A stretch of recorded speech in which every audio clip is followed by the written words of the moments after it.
국내 2위 석유화학기업 롯데케미칼의 실적이 올해 바닥을 찍고 5년 만에 반등할 것이라는 전망이 제기되고 있습니다. 국내외 산업구조 조정 분위기가 제품 가격의 상승을 이끌고 재무구조 개선 효과를 불러오고 있다는 분석입니다. 생존을 위협받는 단계에서 성장성을 논하는 단계로의 국면 전환을 의미합니다.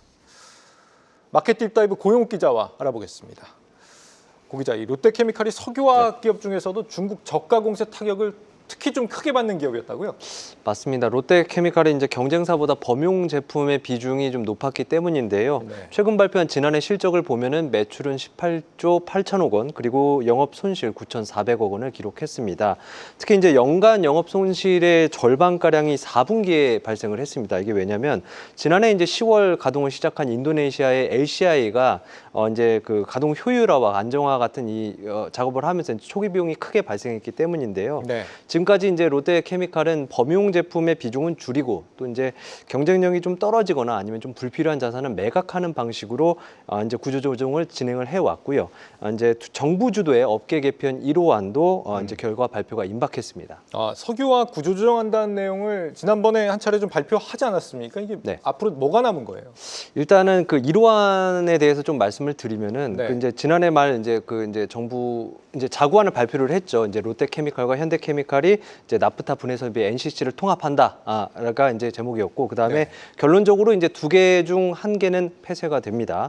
이제 어느 것을 폐쇄할지는 이제 산업통상자원부가 이달 중 발표할 예정이고요. 대신 이제 가동되는 이제 하나의 설비는 롯데와 HD 현대가 지분율 5대5로 조인트 베처를 설립해서 나눠 갖는 방식으로 이제 운영이 됩니다. 이제 롯데케미칼은 여수에서도 여천 NCC와 같은 방식의 지금 작업을 진행 중이고요.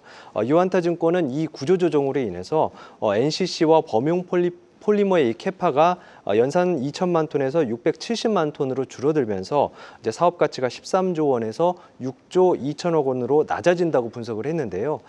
대신 이제 구조조정 결과 NCC 회사가 지분법 회계상 이제 손익만 반영하는 이제 자회사가 되면 순차입금 규모도 6조 8천억 원에서 9천억 원으로 5조 9천억 원이 줄어드는 재무 개선 효과가 있다고 분석했습니다.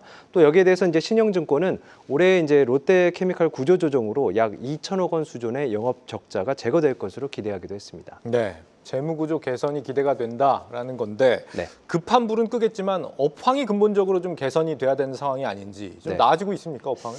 업황은 사실 조금 지지부진합니다. 지금 뭐 작년 4분기보다 좀 올해 들어서 조금 더 안 좋아지고 있고, 핵심 지표로 이제 납사 에틸렌 스프레드를 좀 볼 수 있을 것 같은데요. 네. 지금 이제 50에서 한 60달러 수준을 지금 오가고 있고요. 이제 국내 화학사 손익분기점이 한 200에서 250달러 수준으로 보고 있는데, 여기에 못 미쳐서 지금 이제 손해인 상황이 팔수록 손해인 상황이고요. 예. 다만 이제 중국 정부가 지난달 소비세 개편을 골자로 하는 그 석유화학 공급과잉 그 구조 조정에 지금 나서고 있기 때문에 제품 가격이 상승하고 있다는 점은 일부 이제 긍정적인 요인입니다. 증권가에서는 이제 롯데케미칼의 1분기 적자 폭이 54% 축소될 것이라는 전망도 나오고 있고요. 한 가지 변수는 올해 상반기에 이제 S-오일이 에틸렌 180만 톤 규모의 그 샤인 프로젝트를 완공한다는 점인데요. 이렇게 되면 이제 업계 전체가 감축 목표로 제시하고 있는 게 이제 370만 톤이라고 아까 말씀드렸는데 거의 절반 수준입니다. 이 절반이 다시 늘어나는 거죠. 예. 이렇게 되면 이제 그 감산 노력에 따른 수익성 개선이 조금 기대에 못 미칠 수 있다, 이렇게도 좀 볼 수 있습니다. 이 중국 쪽 구조 조정만 바라볼 게 아니라 고부가 제품 쪽으로 좀 체질 개선을 해야 될 것 같은데 개선이 좀 이루어지고 있습니까? 그렇습니다. 지금 현재 그 전남 율촌에 이제 컴파운딩 공장을 짓고 있습니다. 이제 일부는 지금 가동을 하고 있고요. 이게 결국에는 이제 수익성 개선의 핵심인데요. 2개 이상의 그 플라스틱 소재를 섞어서 최적의 조합을 뽑아내는 게 이제 컴파운딩이고요. 네. 이제 스마트폰이나 노트북 등에 사용되는 고부가 합성 수지 등을 이 공장에서 앞으로 생산을 하게 됩니다. 이제 올해 말에 전체 공장이 완공되면 총 23개 라인이 가동이 되고요. 이제 연산 50만 톤 규모입니다. 롯데케미칼은 여기서만 이제 매출이 2조 원, 그리고 5에서 10% 수준의 영업이익률이 이제 기록할 것으로 예상을 했습니다. 증권가에서는 이제 첨단 소재 분야도 실적 개선을 뒷받침할 것으로 내다봤는데요. 특히 AI 반도체 기판용 동박을 생산하는 롯데 에너지 머티리얼즈의 그 역할이 기대되는 상황입니다. 이 롯데케미칼이 한때는 그룹 전체의 유동성 위기를 불러올 정도로 굉장히 재무 상태가 안 좋았다고 그러던데 네. 이 부분은 좀 개선이 됐나요? 어때요?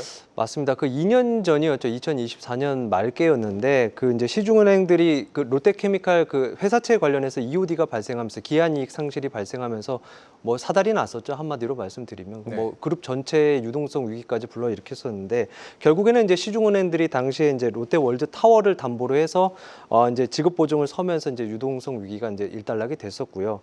지난해 이제 그 이후에 지난해 만기가 돌아왔던 회사채가 한 1조 원 가량이었는데 롯데월드 타워의 그 채권 최고액을 보면은 그만큼 이제 좀 감소를 했습니다. 이게 무슨 말이냐면 롯데케미칼이 1조 원가량 갚았다는 얘기가 되는 거고요. 이제 적자 기업이지만 결국에는 이제 현금 갖고 있는 현금과 그리고 이제 자회사 지분을 담보로 하는 등의 이제 자금 조달을 통해서 이제 그 가용 자산을 최대한 동원을 해서 이제 다 갚았던 거고 올해 이제 만기가 돌아오는 게 또 한 1조 원 가량입니다. 회사채와 기업보험을 포함해서요. 예. 이제 증권가에서는 이제 차환 발행을 하거나 아니면 이제 추가적인 자산 매각을 통해서 이것을 좀 막을 것이다 이렇게 전망을 하고 있습니다. 결국 이제 자산 매각의 핵심은 이제 대규모 적자로 그동안 속을 썩여 왔던 말레이시아 LC 타이탄인데요. 업황이 좋아지면은 이제 매각이 성사될 가능성도 있을 수 있습니다. 증권가에서는 이제 내년 실적 그 컨센서스로 영업이익 이제 1,900억 원대를 지금 보고 있는데요. 목표가는 현재 수준하고 비슷한 이제 그 89,000원대부터 2배인 16만 원까지 다양하게 제시되고 있습니다. 네, 업황 바닥을 지나고 있는 롯데케미칼 소식 들어봤습니다. 마켓 딥다이브 고영욱 기자였습니다.